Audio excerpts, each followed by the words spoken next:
오늘 우리가 함께 읽은 성경 말씀을 보면 예수님께서 이해하기 힘든 말씀을 하십니다. 내가 불을 땅에 던지러 왔노니 이 불이 이미 붙었으면 내가 무엇을 원하리요? 나는 받을 세례가 있으니 그 이루기까지 나의 답답함이 어떠하겠느냐? 내가 세상에 화평을 주려고 온 줄로 아느냐? 내가 너희에게 이르노니 아니라 도리어 분쟁케 하려 함이로라. 이 성경 본문을 다른 번역으로 한번 읽어보겠습니다. 나는 세상에 불을 던지러 왔다. 나는 불이 이미 붙어 있기를 얼마나 원했는지 모른다. 내 앞에는 무서운 세례가 가로놓여 있다. 예수님의 죽음을 말씀하시는 거죠. 그 일이 이루어질 때까지 내가 얼마나 어려움을 당하는지 모른다. 그러니 내 마음이 오죽 답답하겠느냐. 너희는 내가 세상에 평화를 주려고 온 줄 아느냐? 아니다. 도리어 분열을 일으키려고 왔다. 예수님이 세상에 평화를 주려고 오신 것이 아니라 도리어 분쟁, 즉 분열케 하려고 오셨다 말씀하십니다. 예수님이 불을 땅에 던지러 오셨다 말씀하십니다. 오늘 제 설교 제목은 내가 불을 땅에 던지러 왔노니입니다. 예수님은 불을 던지러 왔다. 화평이 아니라 도리어 분쟁케 하려고 왔다. 예수님이 말씀하신 이 말씀 무슨 뜻입니까? 첫 번째로는 예수님 때문에 가정에 분쟁이 있을 것이다 라고 한 뜻입니다. 오늘 우리가 함께 읽은 본문에 예수님은 이렇게 말씀하십니다.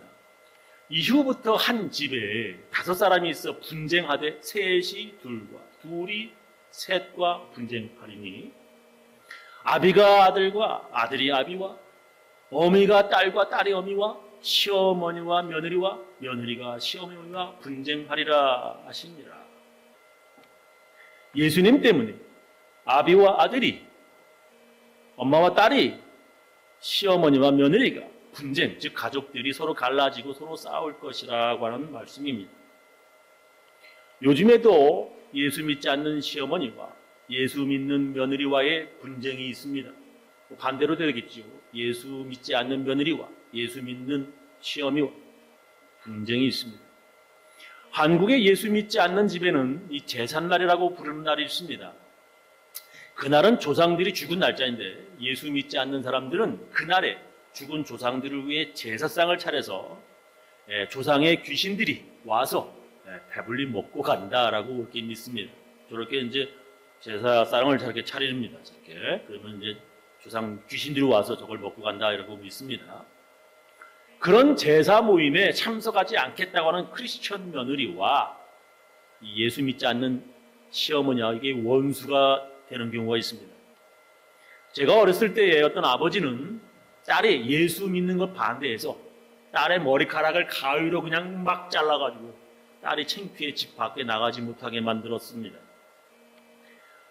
어떤 예수 믿지 않는 남편은 술에 취해가지고 교회 들어와서 아내의 머리채를 움켜쥐고 질질 끌고 나가기도 했었습니다.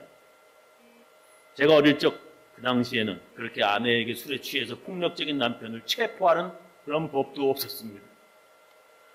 성경이 기록되던 때는 그보다 더 열악했습니다.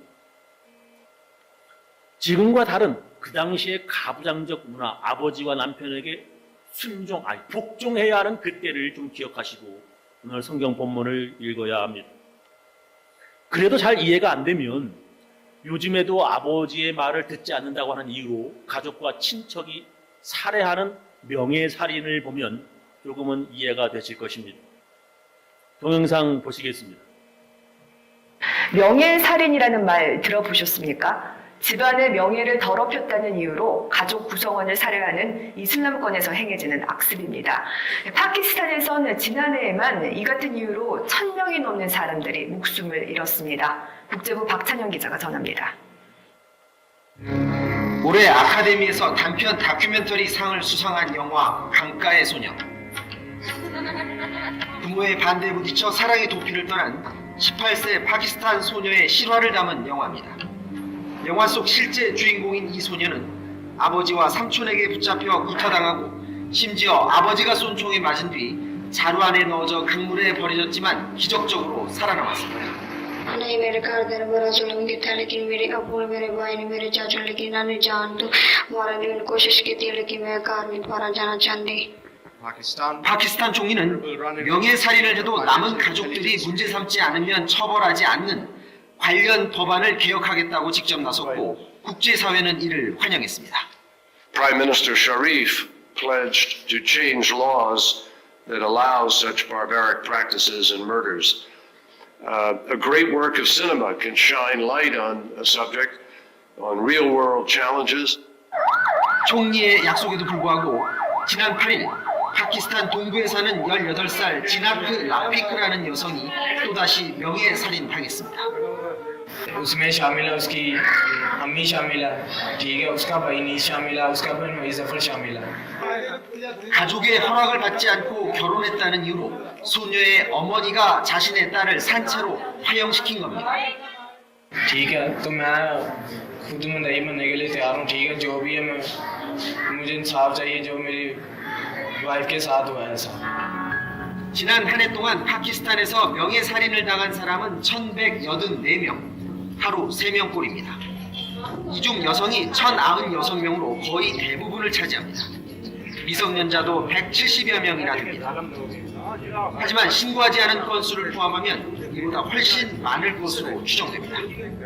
You can go into small towns and villages across Pakistan and you will find that people will think that honor killing is not a crime because nobody ever goes to jail for it. 이들은 청혼을 거절했다는 이유로, 허락 없이 결혼했다는 이유로, 또 친구의 도피를 도왔다는 이유로 친인척과 마을 사람들에게 잔인하게 살해당했습니다. 특히 여성을 상대로 한 이 같은 살인 행위에 사랑하는 사람들은 그저 눈물로만 하소연할 뿐입니다. और ये बहुत अच्छी बेटी थी मेरा बेटा था वो बेटों की तरह थी वो मेरी बेटी 펀자브주에선 여성에 대한 모든 폭력을 범죄로 규정하는 법안을 채택하기도 했습니다. 하지만 주요 이슬람 정당 등 30개 정당이 법안 철회를 요청하며 반발하고 있습니다. 심지어 최근 권위 있는 이슬람 성직자와 학자들로 구성된 헌법기구인 이슬람 이념 자문위원회는 남편의 말을 듣지 않는 부인을 가볍게 때려도 좋다는 부인 체벌 허용 방안을 내놓기까지 했습니다. 명예가 과연 무엇이기에 지금 이 순간에도 파키스탄을 비롯한 일부 이슬람권 국가에서는 여성들이 목숨을 위협받고 있습니다. 글로벌 24입니다. 저 사람들은 가족이 아니라 원수입니다. 아버지가 딸의 결혼을 반대하는데 딸이 아버지 말에 순종하지 않는다고 하는 이유로 자기 딸을 죽이는 것입니다. 그러니 그런 사람들이 자기 딸이나 아내가 다른 종교, 즉 예수 믿겠다고 할 때 얼마나 더 잔인한 박해가 있을지 우리는 충분히 이해가 되는 것입니다. 그 당시 멀리 있는 로마 제국의 박해보다도 아주 가까운 자기 가족의 폭력이 더 무서웠습니다. 초대교회, 그 당시에 많은 예수 믿겠다고 하는 여자들에게 그런 가족들의 박해, 특히 남편들의 폭력이 있었습니다. 어떤 사람들은 이렇게 주장합니다. 성경에 아버지 말에, 부모의 말에 순종하라고, 남편에게 순종하라고 명령하셨다. 부모가 예수 믿지 말라고 남편이 교회 나가지 말라고 하면 명령하면 순종해야 하지 않는가? 에베소서 5장 22절 말씀 들어서 얘기하죠. 아내들이요 자기 남편에게 복종하기를 주께 하듯 하라. 이는 남편이 아내의 머리됨이 그리스도께서 교회의 머리됨과 같음이니 그가 친히 몸의 구주시니라.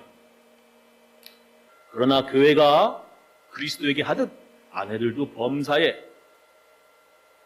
그 남편에게 복종할지니라. In everything이라고 했어요.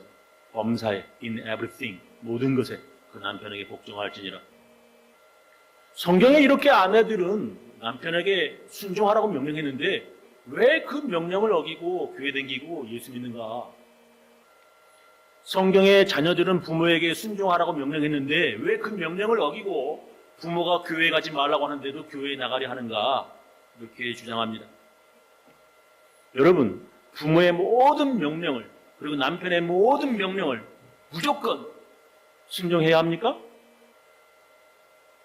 저는 그렇게 생각하지 않습니다. 성경은 부모에게 주 안에서 순종하라 명령하십니다. 자녀들아, 너의 부모를 주 안에서 순종하라. Obey your parents in the law. 주 안에서 순종하라. 이것이 옳으니라 이렇게 말씀하셔요. 주 안에서, 즉 주님의 뜻 안에서 순종하라는 것입니다. 부모이기 때문에 그 일이 악한 일이고 하나님께서 미워하시는데 무조건 순종하는 것이 아니라 주 안에서, 즉 주님이 원하시는 일이라면 순종하라고 하는 말씀입니다. 남편의 말에 무엇이든 무조건 순종하는 것이 아니라 주님의 뜻 안에서 순종하라는 것입니다. 예수님께서 이렇게 말씀하셨습니다. 예수께서 무리에게 말씀하실 때에 그 모친과 동생들이 예수께 말하려고 밖에 섰더니 한 사람이 예수께 여짜오되 보소서 당신의 모친과 동생들이 당신께 말하려고 밖에 섰나이다 하니 말하던 사람에게 대답하여 가라사대 예수님께서 말씀하신 누가 내 모친이며 내 동생들이냐 하시고 손을 내밀어 제자들을 가리켜 가라사대 나의 모친과 나의 동생들을 보라. 누구든지 하늘에 계신 내 아버지의 뜻대로 하는 자가 내 형제요 자매요 모친이니라 예수님께서 말씀하셨습니다. 예수님도 자기 가족이 하나님의 뜻대로 하여야 내 형제요 자매요 모친이라 말씀하셨습니다. 하나님의 뜻대로 하지 않는 자는 아무리 예수님의 어머니라 할지라도 내 모친이 아니라 이렇게 말씀하셨습니다. 저는 전에 한국에서 어금니 아빠라고 하는 사람이 경찰에 붙잡힌 사건을 뉴스를 통해서 보았습니다. 아마 여러분도 다 보셨을 거예요. 자기도 이 어금니에 문제가 있는데 그의 딸도 자기의 유전자를 받아서 어금니가 문제가 되어서 얼굴 형태가 아주 틀어졌습니다. 지금 보면 저렇게 애가 얼굴이 막 어금니 때문에 아버지도 그랬는데 제가 저렇게 된 거예요, 어금니가. 그래서 그 아빠는 인터넷 SNS에 도움을 요청하고 TV에도 출연해서 많은 사람들이 그 딸을 치료하라고 막 돈을 아주 많이 보내줬습니다. 돈 참 많이 받았대요, 이 사람이. 그래서 저렇게 고치고 딸도 치료를 했답니다. 많은 돈을 받아 자기와 딸도 치료를 받았습니다. 그리고 세월이 흘려 그 사람 딸이 중학생이 되었습니다. 그런 중학생이 된 자기 딸에게 친구를 자기 집으로 유인하라고 시켰습니다. 그리고 그는 그 딸의 친구에게 수면제가 든 음료수 갖다 먹여 딸에게 명령했습니다. 그리고 그는 딸의 친구를 성폭행한 후에 죽여서 딸과 함께 차에 실어 시골 땅에 파묻었습니다. 나중에 그 사람 경찰에 체포되어서 조사받는 중에 다른 악한 죄도 발견되었습니다. 그것은 그 사람의 아내가 자살했는데 그 이유가 자기 아내에게 매춘을 강요했기 때문이라고 하는 것이었습니다. 남편이 때리면서 폭력적인 강요로 몸을 팔다가 그 아내가 괴로워 자살하였다는 것입니다.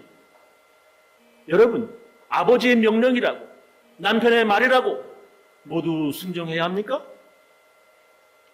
그럴 수는 없습니다. 저는 딸이 셋인데 제 딸들이 이 성경 본문을 가지고 그 남편의 모든 악한 명령에 순종하며 불행하게 살기를 저는 원치 않습니다. 그것은 하나님의 뜻이 아닙니다. 성경에 무엇이라고 기록되어 있습니까? 아내들이여 자기 남편에게 복종하기를 주께 하듯 하라. 이는 남편이 아내의 머리됨이 그리스도께서 교회의 머리됨과 같음이니 그가 친히 몸의 구주시니라. 그러나 교회가 그리스도에게 하듯 아내들도 범사에 그 남편에게 복종할지니라. 그 다음부터가 중요한 말씀이에요. 25절. 남편들아 아내 사랑하기를 그리스도께서 교회를 사랑하시고 위하여 자신을 주심같이 하라. 이는 곧 물로 씻어 말씀으로 깨끗하게 하사 거룩하게 하시고 자기 앞에 영광스러운 교회로 세우사 티나 주름 잡힌 것이나 이런 것들이 없이 거룩하고 흠이 없게 하려 하심이니라. 이와 같이 남편들도 자기 아내 사랑하기를 자기 몸 같이 할지니 자기 아내를 사랑하는 자는 자기를 사랑하는 것이라. 자기 아내를 예수님이 교회를 위해 죽으시기까지 사랑하라고 남편들에게 명령하셨습니다. 남편이 아내를 그렇게 예수님처럼 사랑하면 모든 아내들은 남편의 말에 순종하려고 할 것입니다. 그러나 어떤 남편들은 이렇게 말합니다. 먼저 아내가 순종해야 사랑하지요. 아내가 먼저 순종해야 사랑할 수 있습니다. 성경책 보세요. 순종하라 먼저가 있지 않습니까? 아내들은 이렇게 말합니다. 먼저 죽기까지 아내를 사랑해야 순종하지요. 남편이 먼저 자기 몸처럼 아내를 사랑해야 순종할 수 있습니다. 남편의 사랑이 먼저입니까? 아니면 아내의 순종이 먼저입니까? 저는 분명하게 할 수 있습니다. 남편의 사랑이 먼저입니다. 그 사랑 때문에 여자는 알지도 못하는 그 남자와 결혼해서 사랑한다기에 남편 쫓아와서 미국까지 살고 사랑하기 때문에 남편에게 순종할 수 있는 것입니다. 우리가 하나님께 순종하는 것은 하나님께서 우리를 먼저 사랑하셨기 때문입니다. 성경에 이렇게 기록되어 있습니다. 우리가 사랑하면 그가 먼저 우리를 사랑하셨음이니라. 우리가 사랑하면, 우리가 순종하면 그가, 하나님이 먼저 우리를 사랑하셨음이라는 것입니다. 에베소서에 잘 나와 있죠. 전에는 우리도 다 그 가운데서 우리 육체의 욕심을 따라 지내며 육체와 마음에 원하는 것을 하여 다른 이들과 같이 본질상 진노의 자녀이었더니 국민의 풍성하신 하나님이 우리를 사랑하신 그 큰 사랑을 인하여 허물로 죽은 우리를 그리스도와 함께 살리셨고 너희가 은혜로 구원을 얻은 것이라. 우리는 죄로 인하여 하나님의 진노를 받을 사람이었는데 하나님이 우리를 먼저 사랑하셔서 독생자 예수님의 십자가 죽음으로 우리를 구원하셨다는 것입니다. 우리가 순종해서 사랑받은 것이 아닙니다. 우리가 불순종하였는데 하나님이 먼저 사랑하셨다는 것입니다. 그 당시에 예수 믿는다고 하는 이유만으로 수많은 믿음의 선배들이 잔혹하게 박해를 당했습니다. 먼저 믿은 수많은 순교자의 피로 우리는 지금의 종교의 자유를 가졌습니다. 남자 중심의 그 오랜 세월 속에서 수많은 여자들이 남편에게 부당한 대우를 받아가면서 예수를 믿다가 이제는 교회에 자유롭게 나갈 수 있게 되었습니다. 여기는 북한 땅이 아닙니다. 교회에 자유롭게 나갈 수 있는 미국 땅입니다. 지금 우리가 사는 때는 오래전 남자 중심적이고 가부장적인 조선시대에 사는 것이 아닙니다. 그렇게 값지게 얻은 종교의 자유를 부모에게 순종하고 남편에게 복종해야 한다는 성경 구절을 이용한 마귀의 속임수에 너무나 쉽게 간단하게 넘어갈 수는 없습니다. 예수님께서 화평이 아니라 분쟁을 주러 오셨다고 말씀하신 이유가 바로 여기에 있는 것입니다. 많은 사람들이 예수 믿는다고 하는 그 이유 하나만으로 부당한 대우를 받아왔었습니다. 그래서 예수님은 예수 믿는다고 하는 이유로 가정에 분쟁이 일어날 것이라 예수님께서 말씀하시는 것입니다. 두 번째, 무슨 뜻일까요? 이 말씀이 예수님보다 가족을 더 사랑하면 진정한 예수님의 제자가 될 수 없다. 다시 한번, 예수님보다 가족을 더 사랑하면 진정한 예수님의 제자가 될 수 없다. 성경에 하나님은 질투하는 신이라고 기록합니다. 네 하나님 여호와는 소멸하는 불이시요 질투하는 하나님이시니라.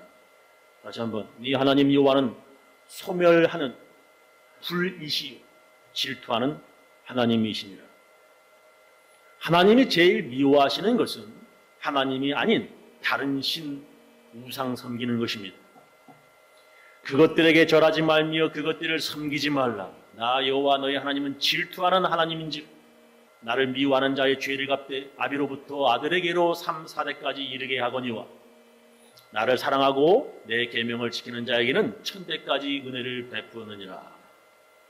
하나님은 하나님의 택한 백성인 이스라엘이 하나님을 버리고 다른 신을 섬길 때 다른 나라에 멸망당하게 하실 정도로 질투하셨습니다. 하나님이 선택한 나라 그 백성들까지도 그렇게 멸망당하게 하실 정도로 질투하셨습니다. 하나님보다 더 사랑하면 하나님의 질투를 받습니다. 아브라함이 100세에 낳은 아들 이삭을 너무 사랑해서 하나님께 예배드리는 것을 아브라함이 소홀히 여깁니다.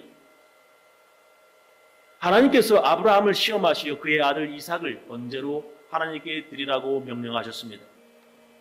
그 일 후에 하나님이 아브라함을 시험하시려고 그를 부르시되 아브라함아 하시니 그가 가로되 내가 여기 있나이다. 여호와께서 가라사대 네 아들 네 사랑하는 독자 이삭을 데리고 모리아 땅으로 가서 내가 네게 지시하는 한 산 거기서 그를 번제로 드리라. 하나님께서는 네 사랑하는 독자 이삭, 네가 사랑하는 독자 이삭라고 하는 표현을 쓰고 있습니다. 아브라함이 하나님보다 이삭을 더 사랑함에 질투하시는 것을 우리는 발견할 수 있습니다.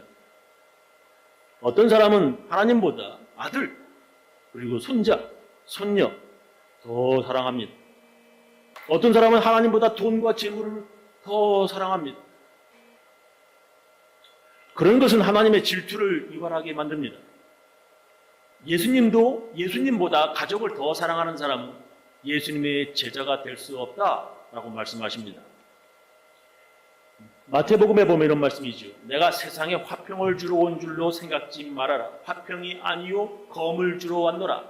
누가복음이 우리가 읽었는데 마태복음은 이렇게 표현을 하셔요. 불이 아니라 여기서는 검을 주러 왔노라라고 말씀하시죠. 내가 온 것은 사람이 그 아비와 딸이 어미와 며느리가 시어미와 불화하게 하려 함이니 사람의 원수가 자기 집안 식구리라. 아비나 어미를 나보다 더 사랑하는 자는 내게 합당치 아니하고 아들이나 딸을 나보다 더 사랑하는 자도 내게 합당치 아니하고 또 자기 십자가를 지고 나를 쫓지 않는 자도 내게 합당치 아니하니라. 예수님보다 부모를, 예수님보다 자식을, 예수님보다 남편이나 아내를 더 사랑하는 사람은 진정한 크리스천이 될 수 없다. 예수님께서 말씀하시는 것입니다. 누가복음에서는 이렇게 또 말씀하시죠. 허다한 무리가 함께 갈새 예수께서 돌이키사 이렇게 말씀하시되 무릇 내게 오는 자가 자기 부모와 처자와 형제와 자매와 및 자기 목숨까지 미워하지 아니하면 능히 나의 제자가 되지 못하고 누구든지 자기 십자가를 지고 나를 쫓지 않는 자도 능히 나의 제자가 되지 못하리라. 예수님보다 부모를 더 사랑하는 자, 예수님의 제자가 될 수 없다라고 하는 말씀입니다. 예수님보다 아들이나 딸 그리고 손자나 손녀를 더 사랑하는 자는 예수님의 사람이 될 수 없다는 것입니다. 예수님을 따르는데 예수님보다 가족을 더 사랑하는 자는 예수님의 사람이 되지 못한다 말씀하십니다. 요약하면서 제 설교를 마치겠습니다. 예수님은 불을 땅에 던지러 오셨다라고 말씀하셨습니다. 이 말씀의 의미가 무엇입니까? 첫 번째는 예수님 때문에 가정에 분쟁이 있을 것이다. 두 번째는 예수님보다 가족을 더 사랑하면 진정한 예수님의 제자가 될 수 없다 말씀하십니다. 저는 우리 교인들 모두 예수님의 말씀에 순종하셔서 진정한 예수님의 제자 다 되시기를 예수님의 이름으로 축원합니다. 기도하시겠습니다.